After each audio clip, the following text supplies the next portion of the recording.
Um, when I was 16, yeah, about 16, 17, um, I used to play the drums. I used to love playing the drums. And my dad bought me a drum kit.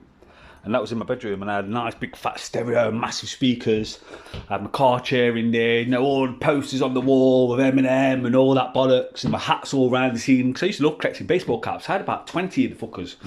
I know that might not sound a lot, but at that age, I'd collect them over the years, you know what I mean? And people used to fight over the fucking car seat because it was a really comfy car seat. It was out of Volvo. It was fucking comfy as fuck, and like it was great for bidding spliffs on. You know what I mean? Like people just used to run and die for it when we used to cotch in the bedroom.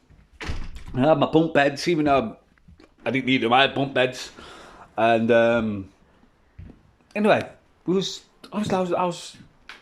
in my bedroom. It was I can't remember obviously I can't remember the exact date, but it was around the 9/11 incident because at the time I didn't think the 9/11 was a conspiracy, and I still think it's a conspiracy. But I put a thing in my window. People was putting like showed a bit of their gratitude, showing their remorse for the victims that died there. So I stuck this thing in my window, in my bedroom window, because I had the front bedroom, and I'm not going to say a name, but a girl, a woman, used to live straight facing me, all right, lived across the road from me, and I came out the house, and she was coming out of her house or going in, one or the other, and she goes, "Oh, it's nice to see someone showing remorse," and I got speaking to her, and yeah, but I got speaking to her, and then as the weeks went on and months went on, I ended up going round to her house. And she was a fucking pillhead like me. Well, she wasn't a pillhead. She just anyway. But took some fucking pills and fucking and this was a grown fucking woman as well. She was fucking alright. And she introduced me to a boyfriend who was from Birmingham, right? But there was two lads that she introduced me to.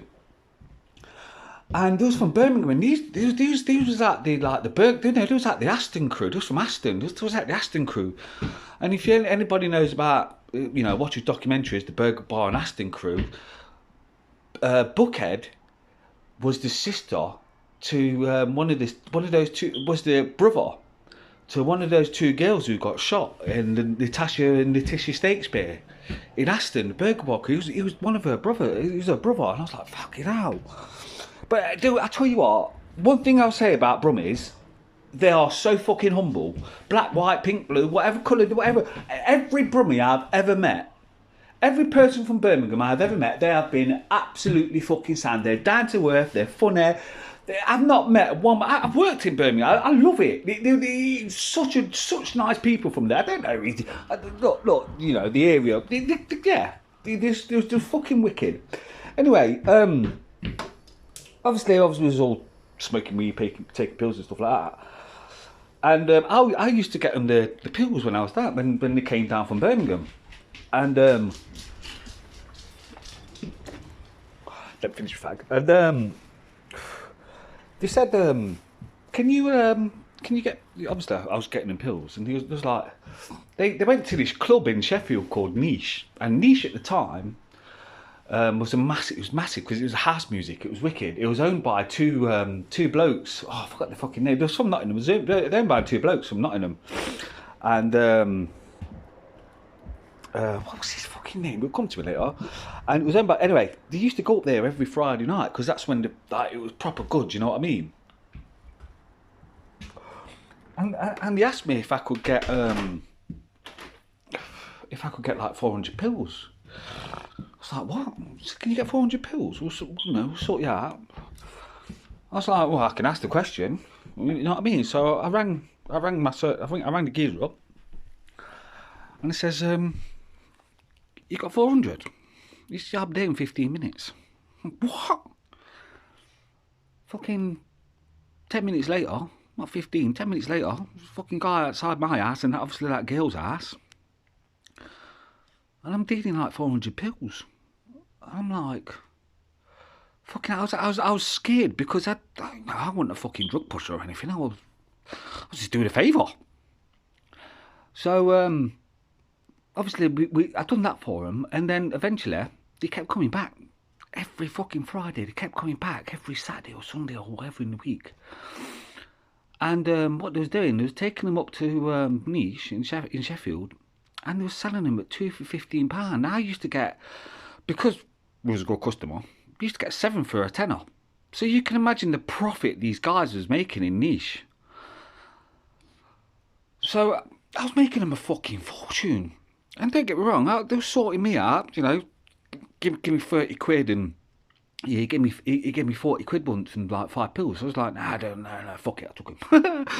And because I was making them so much money, they decided to take me to Niche. Now I was only 16, I wasn't even allowed to go in there. But me and, I can't say his name because it's his sister at that the woman's ass. So I can't say his name, but me and him went up with these 2 guys from Birmingham, 3 women, these 3 women. And we took like 300 pills in with us. And it was like, fucking hell. And every single person in that in that club, I supplied that club. I was the guy, I was the man in the middle. That's all I was just the man in the middle. But it dawned on me that I was supplying these people every Friday night with this fucking ecstasy. And I was like, fucking hell. And they smashed it. They come home with like, they got rid of every pill in that nightclub. And obviously, house music, pills, fucking, it was fucking banging. Absolutely fucking banging. Best club I've ever been to. Everyone was like, you know, bouncing. You've seen the film Human Traffic. Exactly the same as that. Exactly the same. But it was wicked.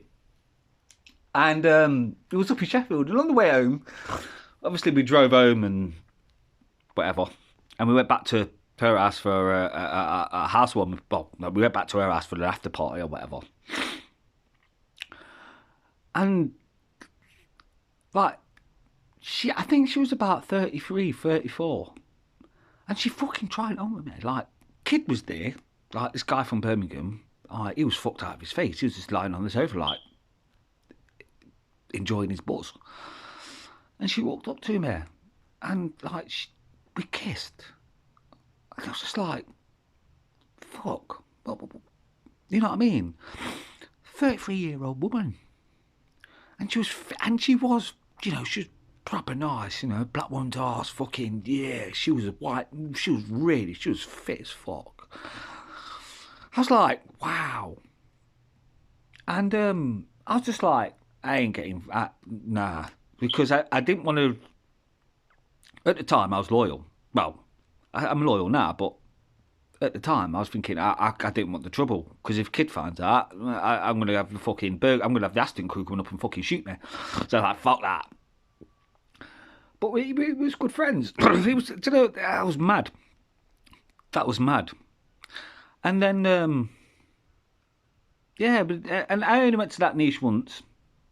But yeah, it was good. It was good.